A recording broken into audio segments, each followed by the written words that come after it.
MQM वहाँ से निकल गए तो इसके बाद पीटीआई की हुकूमत गिर गई। तो उनका कहना है कि हम पहले पीटीआई के साथ थे तो हमारे जो कारकुनान है या जो हमारे सपोर्टर्स हैं वो सारे खुश थे। हम साबित करेंगे कि हम यहाँ से जीते हुए हैं। और एमक्यूएम खुद भी यही बता रही है, एमक्यूएम के जो रहनुमा है वो बता रहे हैं कि हम यहाँ से नहीं जीते, हमें वोट नहीं पड़ा। मिनिस्टर ऑफ गिलगित बल्तिस्तान है, उसकी जो मंथली सैलरी है वो 7,80,000 है। जो मेंबर्स वहाँ पे मौजूद है उनकी है 4,65,000 उनकी सैलरी है।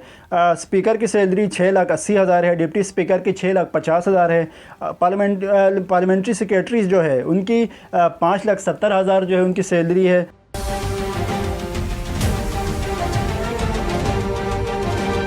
अस्सलाम वालेकुम, आपका मेज़बान मुमताज़ शिकरी आपकी खिदमत में हाज़िर है और आप मेरा डिजिटल चैनल देख रहे हैं। नाज़रीन, जब एक अहम ख़बरों के साथ एक बार फिर आपकी खिदमत में हाज़िर हुआ हूँ। सबसे पहली ख़बर जो मेरे पास मौजूद है वो ऑडियो और वीडियो लीक के हवाले से है। जिस तरह मरियम नवाज़ पहले ऑडियो और वीडियो लीक करती थी, अभी वो वज़ीर आला पंजाब बन गई है। इसके बाद जो है ये सिलसिला फिर से शुरू हुआ है। कहाँ से शुरू हुआ है, कैसे शुरू हुआ है, किस किस की वीडियो और किसकी ऑडियो लीक हुई है, इस पर जो है आज इस व्लॉग में हम तफसील से बात करेंगे। साथ ही साथ इमरान खान के एक खिलाड़ी उमर डार की वापसी हुई है। वो 9 मई के वाक़यात में गिरफ़्तार थे, इसके बाद वो वापस आ गए हैं। किस तरह उनकी वापसी हुई, क्या अंदाज़ है, किस तरह जो है वो आए हैं और क्या इमरान खान की वापसी भी मुमकिन है, इस पे जो है आज इस व्लॉग में हम गुफ्तगू करेंगे। और गिलगित बल्तिस्तान से एक ख़बर है, गिलगित बल्तिस्तान में एक कोऑर्डिनेटर की फ़ौज भर्ती करने का जो है भरपूर फ़ैसला किया है। कौन कौन शामिल हो रहे हैं और क्यों कर रहा है, इस पर जो है आज इस व्लॉग में हम बात करेंे। दूसरी ख़बर जो है गिलगित बल्तिस्तान से ये है कि पीपल्स पार्टी और हुकूमत आमने सामने आ चुकी है। दोनों एक दूसरे पर जो है उंगलियाँ उठा रहे हैं। क्यों उठा रहे हैं, क्या उनके मुतालबात है, क्या चाहते हैं, इस पे आज इस व्लॉग में हम गुफ्तगू करेंगे। गुफ्तगू करने से पहले आपसे अर्ज़ करना चाहूँगा कि अगर आपने मेरा ये यूट्यूब चैनल सब्सक्राइब नहीं किया तो काइंडली इसे सब्सक्राइब कीजिए, ताकि जब भी मैं इस पर वीडियो डालूँ वीडियो आप तक पहुँचे और आप इससे जो है मुस्तफ़ीद हो सकें। नाज़रीन, सबसे पहले ख़बर जो है मेरे पास जो मौजूद है वो है ऑडियो और वीडियो लीक के हवाले से। जैसे कि आप सबको मालूम है, पिछले अदवार में पीडीएम के दौर में ये ज़िम्मेदारी मरियम नवाज़ साहिबा के पास थी। वो जब चाहे जैसे चाहे किसी की भी वीडियो लीक करती थी, किसी भी की ऑडियो लीक करती थी। इस तरह जो लोगों को नंगा किया जाता था, या जो इनके राज की बातें हैं खुसूसन इमरान खान से मुतालिक या पीटीआई से मुतालिक जो उनकी वीडियो है या ऑडियो है, इन सब को लीक करने की ज़िम्मेदारी मरियम नवाज़ साहिबा के पास थी। और वो भरपूर तरीके से वो कैंपेन चलाती थी और साथ ही साथ जो है इसको अपने सियासी मकासद के लिए वो इस्तेमाल किया करती थी। अब वो वज़ीर आला बन गई तो आज जो है एक और वीडियो और ऑडियो लीक हुई है। वो किस किस के है इस पे बात करूँगा। ऑडियो लीक हुई है जो गवर्नर सिंध है कामरान टिसोरी, उनकी एक ऑडियो लिखी हुई है। इसमें जो है वो क्या बात कर रहे थे, इसमें मैं बात करूँगा। उन्होंने जो अपने ऑडियो में कहा कि हम तो पीटीआई हुकूमत के साथ थे, मतलब हम हुकूमत के साथ थे, हम पीटीआई के साथ थे। जब पीडीएम से पहले पीटीआई की जो हुकूमत वफाक में थी, एमक्यूएम उनके साथ थी। पीपल्स पार्टी और नून लीग अपोजिशन में थी। पीपल्स पार्टी और नून लीग जब उस वक्त अपोजिशन में थी जब पीपल्स पार्टी और नून लीग साथ साथ चल रही थी। पीडीएम अपोजिशन में थी और पाकिस्तान तहरीक इंसाफ हुकूमत में थी। हमने पीडीएम का साथ दिया जिससे वोटर नाराज़ हुए, हमने पीडीएम का साथ दिया क्योंकि एमक्यूएम के, जैसे कि मैंने पिछले व्लॉग में भी आपको बताया था, एक मोहरा है, मतलब मोहरे के तौर पर इस्तेमाल हो रहा है एमक्यूएम। तो एमक्यूएम पहले पीटीआई के साथ थी, वहाँ से एमक्यूएम को यूँ निकाला। जब एमक्यूएम वहाँ से निकल गए तो इसके बाद पीटीआई की हुकूमत गिर गई। तो उनका कहना है कि हम पहले पीटीआई के साथ थे तो हमारे जो कारकुनान है या जो हमारे सपोर्टर्स हैं वो सारे खुश थे। अब हम जब वहाँ से निकल गए तो इसके बाद हमारे वोटर्स नाराज़ हो गए। कामरान टिसोरी आगे बताते हैं कि पहले हमें 7 सीटें मिली थी, वो हमारा वोट बैंक था। अब उनका राज जो है यहाँ पे खुल रहा है कि मतलब पहले हमें 7 सीटें मिली थी। पिछले जो इलेक्शन में 2018 का जो इलेक्शन है इसमें हमें सिर्फ 7 सीटें यहाँ से मिली थी, 60 सीटें ओवरऑल हमें मिली थी। तो वो हमारा वोट बैंक था, मतलब जितना हमारा वोट था, जितने हमारे चाहने वाले थे उन्होंने वोट दे के जो है हमें जितवाया था, वो हमारा वोट बैंक था। आज हमें वोट नहीं मिला, हुकूमत में शामिल होने के बदले एक वजारत दे रहे हैं, आज हमें वोट नहीं मिला। वो बाकायदा तौर पर ख़ुद ही बता रहे, ख़ुद तस्दीक कर रहे हैं कि हमें कराची से कोई वोट नहीं पड़ा। जितनी भी सीटें पिछले व्लॉग में मैंने आपको ये भी बताया था कि 17 सीटें जो है यहाँ से छीन के एमक्यूएम को दी गई। और पीटीआई जो पिछले इलेक्शन में 2018 का जो इलेक्शन है उसमें यहाँ पे तकरीबन 14 से 15 सीटें जीती थी, वो एक सीट भी नहीं जीत पाई। और बहुत सारों के पास अभी भी फार्म 45 मौजूद है। और उनका कहना यह है, जो कैंडिडेट्स है पीटीआई का, उनका कहना यही है कि हमारे पास अभी भी फार्म 45 मौजूद है, अदालत जो है हमें बुलाएं और हम साबित करेंगे कि हम यहाँ से जीते हुए हैं। और एमक्यूएम खुद भी यही बता रही है, एमक्यूएम के जो रहनुमा है वो बता रहे हैं कि हम यहाँ से नहीं जीते, हमें वोट नहीं पड़ा। लोगों ने हमें वोट नहीं दिया, लोगों ने हमें मुस्तरद कर दिया, लेकिन हमें जितवाया गया। और वो जितवाने वाला कौन है, किस तरह वोट पड़ा, वो सबको पता है, आपको भी पता है, और जो जिस तरह कर रहे हैं उनको भी पता है, और एमक्यूएम खुद जानती है उन्हें किसने जितवाया, किस तरह जितवाया और उनको कितने वोट पड़े। तो आगे वो बताते हैं कि हुकूमत में शामिल होने के लिए एक वजारत दे रहे हैं, मतलब सिर्फ हमें एक वजारत दे रहे हैं। अभी जिस तरह PDM 2 तर्ज की जो हुकूमत बन रही है, पीपल्स पार्टी और नून लीग मिलकर जो हुकूमत बनने जा रही है, तो इसमें हमें एक वजारत दे रहे हैं।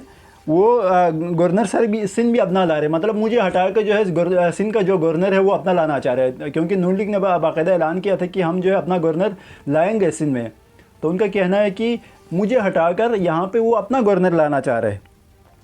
और उन्होंने ये भी कहा कि कुछ मिले भी नहीं और हुकूमत में गए तो हमारा हशर और बुरा होने वाला है, मतलब हमें कुछ मिले भी ना। मतलब उन्होंने तकरीबन 5 से 6 सीटों का मुतालबा किया था, बहुत सारे सीटों का जो अहम सीटें हैं, अहम सीटों का जो है उन्होंने मुतालबा किया था। साथ ही साथ उन्होंने ये बताया था कि सिंध के जो गवर्नरशिप है वो हमें दी जाए, उन्होंने ये मुतालबा किया था। लेकिन वो ये कह रहे कि हमें कुछ मिले भी ना और हम हुकूमत में भी जाएँ, मतलब उनके साथ इत्तेहाद भी कर लें और हमें कुछ भी नहीं दें, ना हमारे पास गवर्नरशिप रहेगी और नहीं हमें सीटें देंगे, मतलब हमारे पास कुछ भी नहीं आएगा और ना हमें वोट पड़ा है। और इस तरह जो अगर हम हुकूमत में जाएंगे, उनके साथ बैठेंगे, तो इसका हशर जो है और भी बुरा होने वाला है, और भी जो है लोग हमें नफ़रत करेंगे। जिस तरह 2-4 अगर सपोर्टर है, 2-4 अगर उन्हें वोट पड़ा है, तो वो लोग भी जो है हट जाएंगे और नेक्स्ट जो है एमक्यूएम मिलियामेट हो जाएगी, मतलब ख़त्म हो जाएगी।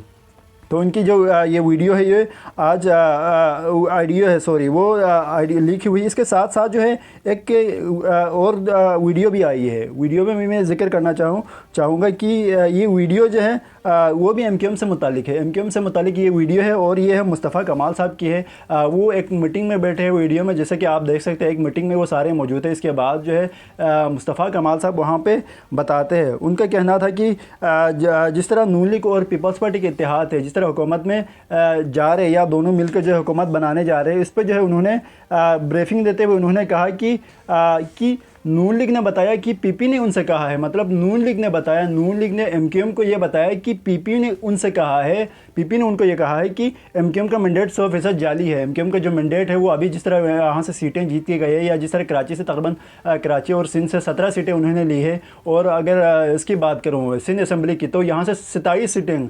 27 सीटें जो है वो यहाँ से जीत के जो गई है। ये सारे जो मैंडेट उन्हें जो वोट पड़ा है, जो वोट उन्हें पड़ा है, वो सारे जो है जाली है। हमारे नंबर्स पूरे हो चुके, हमें एमक्यूएम की ज़रूरत नहीं रही, मतलब हमारे नंबर्स पूरे हो चुके हैं, हम पीपल्स पार्टी और नून लीग मिलकर जो है हुकूमत बना सकते हैं, लेकिन हमें उसकी कोई ज़रूरत नहीं रही। उन्होंने इंकशाफ किया कि वीडियो लंदन के गुस्ट बैठे ने जारी कर दिया, मतलब उन्होंने ये भी इंकशाफ किया कि ये वीडियो जो है लंदन का, जिस तरह एमक्यूएम लंदन है, उनका एक नुमाइंदा वहाँ पे मौजूद था, जिस मीटिंग में वो मौजूद थे, तो उन्होंने ये वीडियो जारी की है। इस तरह जो है वीडियो और ऑडियो लीक का ये ज़माना है, ये वापस आ गया। और अब देखते हैं, क्योंकि मरियम साहिबा पंजाब में वज़ीर आला बन गए, तो इसके बाद उम्मीद यही की जा सकती है कि और भी बहुत सारी वीडियोस और बहुत सारी ऑडियोज़ जो है बाहर आने वाली है। अच्छा, एक ख़बर जो है मेरे पास तहरीक इंसाफ के हवाले से है। उस्मान डार के भाई उमर डार, जो तकरीबन 2 से 3 महीने पहले 9 मई के जो वाक़यात थे उसमें वो गिरफ़्तार हो गए थे। गिरफ़्तार होने के बाद उन्हें जेल मुंतकिल कर दिया गया था। आज उनको रिहाई मिली है। रिहाई मिलने के बाद वो अपने घर लौट आए। घर जब लौट के आ रहे थे तो उनकी सफ़ेद दाढ़ी निकल चुकी थी। साथ ही साथ जो है सबसे अहम बात ये थी कि उसके हाथ में एक झंडा था। वो झंडा था पाकिस्तान तहरीक इंसाफ था। उन्होंने ये ऐलान करते हुए कि मैं पाकिस्तान तहरीक इंसाफ कभी नहीं छोड़ूंगा और नहीं मैंने कभी पार्टी छोड़ी है। मैं डरने वाला नहीं हूँ और नहीं जो है मैं इस पर मुफाहमत करूँगा, ना बाज आऊँगा। मैं तहरीक इंसाफ के साथ हूँ और मैं साथ ही रहूँगा। वो तकरीबन 10 माह बाद वापस लौट आए। जब वापस आए तो उसके बाद जो उनकी माँ है रिहाना डार, जो कि इलेक्शन भी लड़ चुके हैं, ख्वाजा आसिफ के ख़िलाफ़ उन्होंने इलेक्शन लड़ी। इसके बाद उनको जो है हरवाया गया वहाँ से। उन्होंने इसको गले लगाने के बाद जो है उन्होंने पाकिस्तान जिंदाबाद का नारा लगाया। जिस तरह कहा जा रहा है ना कि 9 मई के वाक़यात में ये मुल्क दुश्मन है, मुल्की इदारों को नुकसान पहुँचाया। ये लोग वो लोग हैं जो बाहर निकल के पाकिस्तान का नारा लगा रहे हैं, पाकिस्तान जिंदाबाद और पाकिस्तान की भलाई, पाकिस्तान की तरक्की चाह रहे हैं। और कुछ लोग इसमें यह कह रहे हैं कि ये पाकिस्तान मुखालिफ एजेंडे पर मुलविस है, या इस पर जो है पाकिस्तान मुलविस एजेंडे पे ये लोग काम कर रहे हैं। ये जेल जा रहे हैं, जेल जाने के बाद वापस आ रहे हैं और ये इकरार करें कि हम पाकिस्तान से मोहब्बत करते हैं, हमारा जीना मरना यहाँ पे है और हम यहाँ पे मरेंगे, हम यहाँ पे रहेंगे और हम अपने मुल्क के लिए तरक्की का सोचेंगे। एक ख़बर मेरे पास गिलगित बल्तिस्तान के हवाले से है। गिलगित बल्तिस्तान में जिस तरह हुकूमत चल रही है वहाँ पे एक तो उनका रोना ये है कि हमारे पास पैसे नहीं है, हम हुकूमत नहीं चला सकते, हमारे जो नौकरी करने वाले या जो गवर्नमेंट मुलाजमीन है उनको देने के लिए उनकी सैलरी के फ़ंड हमारे पास मौजूद नहीं है, पैसे नहीं है। और सेकंड जो है वो इस वक्त एक कोऑर्डिनेटर की फ़ौज भर्ती करने जा रहे हैं। आप यूँ समझिए कि हुकूमत में कोऑर्डिनेटर की एक बड़ी फ़ौज जो है भर्ती होने वाली है। 10 तकरीबन से बताया जा रहे हैं 10 स्पेशल कोऑर्डिनेटर्स इसमें तैनात होंगे गिलगित बल्तिस्तान हुकूमत में। और इसमें यह है कि डिवाइड एंड रूल के बाद हम हुकूमत करेंगे, मतलब डिवाइड बराबर बराबर तकसीम करेंगे। पीपल्स पार्टी और हुकूमत में जितने बैठे हुए हैं वो तकरीबन 5-5 करके उनके अपने नुमाइंदे लेने के बाद जो है वो डिवाइड करके 5-5 के हिसाब से कोऑर्डिनेटर्स लेंगे और कोऑर्डिनेटर की बाकायदा तकरीबन 1-2 दिन के अंदर जो है मंजूरी भी हो जाएगी और बाकायदा अपना वर्किंग स्टार्ट करेंगे। इस तरह जो है ये बाकायदा एक प्लान के तहत गिलगित बल्तिस्तान में एक तरफ रोना ये है कि हमारे पास कुछ नहीं है, ज़खायर नहीं है, यहाँ पे हमारे पास कोई फैसिलिटी नहीं है, या हम यहाँ से अपने जो मुलाजमीन हैं उनको पैसे नहीं दे सकते। और जैसे कि आपने पिछले दिनों में देखा तकरीबन 1 महीने तक बाकायदा प्रोटेस्ट हुआ वहाँ पे। जो गंदम सब्सिडी थी वो ख़त्म कर दी गई, इसलिए ख़त्म कर दी गई थी क्योंकि उनका कहना यही था कि हमारे पास फ़ंड नहीं है। वो एक तरफ कह रहे हैं कि हमारे पास फ़ंड नहीं है, हमारे पास पैसे नहीं है, हम गंदम सब्सिडी बरकरार नहीं रख सकते। और दूसरी तरफ वो कोऑर्डिनेटर के एक फ़ौज जो भर्ती करने जा रहे हैं और आने वाले चंद दिनों में जो है इस पर बाकायदा नोटिफिकेशन भी जारी होने वाला है। इसमें जो है एक्शन कमेटी को भी जागना चाहिए। एक्शन कमेटी जिन्होंने पिछले माशाल्लाह से बहुत सारे जो अवामी इशूज़ है उन पर आवाज़ उठाई, साथ ही साथ इन इशूज़ पर भी आवाज़ उठाना चाहिए क्योंकि एक कोऑर्डिनेटर का जो ख़र्चा है वो बहुत ज़्यादा है, तकरीबन लाखों की उसकी सैलरी होती है। सैलरी होने के बाद जो है वो उसके अलावा उनके मुख्तलिफ बेनिफिट्स भी होते हैं, मतलब उनको गाड़ियाँ देना हो या उनके पेट्रोल के पैसे हो या उनके घर के रेंट तक जो है हुकूमत के खाते में चलाता है। और वो पैसे कहाँ से आते हैं? वो पैसे जो है आवाम के पैसे हैं, आपके और मेरे पैसे हैं। आपके और मेरे टैक्स से जो पैसे बनते हैं ना वो सारे वो पैसे हैं। वो तकरीबन जो है उसी से कोऑर्डिनेटर्स भर्ती किए जा रहे हैं और कोऑर्डिनेटर्स को वहाँ से सैलरी देंगे। साथ ही साथ जो है अब एक तनाव भी आ गया है। गवर्नमेंट जो पीपल्स पार्टी है और हुकूमत में जो लोग बैठे हुए हैं, गुलबर खान साहब खुसूसन मैं नाम लेना चाहूँगा, वज़ीर आला गिलगित बल्तिस्तान, उनके दरमियान एक तनाव पाई गई है। तनाव कुछ इस तरह था कि अमजद एडिकेट और उनके दरमियान अमजद एडिकेट ने जो है गुज़श्ता दिनों इस्लामाबाद में एक प्रेस कॉन्फ्रेंस की और उन्होंने जो है अपने जो बातें हैं या जिस तरह जो है लान तान की मैं ये कहना चाहूँगा कि जिस तरह गुलबर खान ने उसने बताया कि हुकूमत में आकर जो है हमसे बात कर सकते थे। उन्होंने अमजद एडिकेट से मुखातिब करते हुए ये कहा कि आप आके हमसे बात कर सकते थे, आप इश्यूज़ जो है यहाँ बैठ के रिजोल्व कर सकते थे, लेकिन आप इस्लामाबाद चले गए और उसके बाद हुकूमत पे लान तान किया। उसके बाद हमें बहुत कुछ सुनाया। मतलब ये दोनों आप आमने सामने आ चुके हैं। आप देखना ये होगा कि हुकूमत कैसे चलेगी, आगे कैसे चलेंगे। और जिस तरह कोऑर्डिनेटर की बात चल रही थी, मैं अगर आपको बताऊं कि जो मिनिस्ट्री है, जो गवर्नमेंट में जितने भी लोग हैं, अगर मैं उनकी सैलरी पे मतलब एक डिस्कस करूंगा हल्का सा, ताकि आप लोगों को अंदाज़ा हो सके कि एक कोऑर्डिनेटर की तनख्वाह कितनी है और जिस तरह 10 कोऑर्डिनेटर भर्ती किए जा रहे हैं इस पर कितना खर्चा आएगा। तो इसमें जो chief minister of Gilgit Baltistan है उसकी जो मंथली सैलरी है वो 7,80,000 है। जो मेंबर्स वहाँ पे मौजूद है उनकी है 4,65,000 उनकी सैलरी है। स्पीकर की सैलरी 6,80,000 है। डिप्टी स्पीकर की 6,50,000 है। पार्लियामेंट्री सेक्रेटरीज जो है उनकी 5,70,000 जो है उनकी सैलरी है।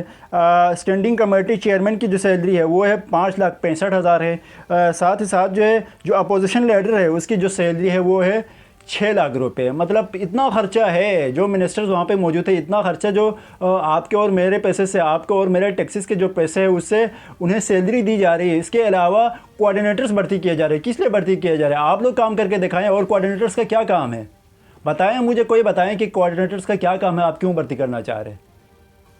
क्या काम हो सकता है कोऑर्डिनेटर्स का जो आपके बगैर नहीं होगा? ऐसा क्या है जो है कोऑर्डिनेटर्स के बगैर रिजोल्व नहीं हो सकता? अगर दिल लगा के काम करे ना, अगर दिल लगा के काम करना चाहे, अगर आवाम की वाकई हकीकी मानों में हुकूमत करना चाहे, हकीकी मानों में आवाम की खिदमत करना चाहें, तो यही लोग काफ़ी है। यही जो मेम्बरान बैठे हुए या जो हुकूमत में बैठे हुए या जो अपोजिशन में बैठे हुए, यही लोग काफ़ी है। आप लोग करें, आगे बढ़ें, आप इलाके के लिए सोचें, आप इस गरीब आवाम का सोचें जो गिलगित बल्तिस्तान में मौजूद है। आप गंदम सब्सिडी तो ख़त्म की जा रही है, साथ ये कह रहे कि हमारे पास पैसे नहीं है और कोऑर्डिनेटर्स के एक फ़ौज भर्ती कर रहे हैं। क्यों कर रहे हैं? किस लिए कर रहे हैं? क्या ये आवाम के हकूक़ पर डाका नहीं है?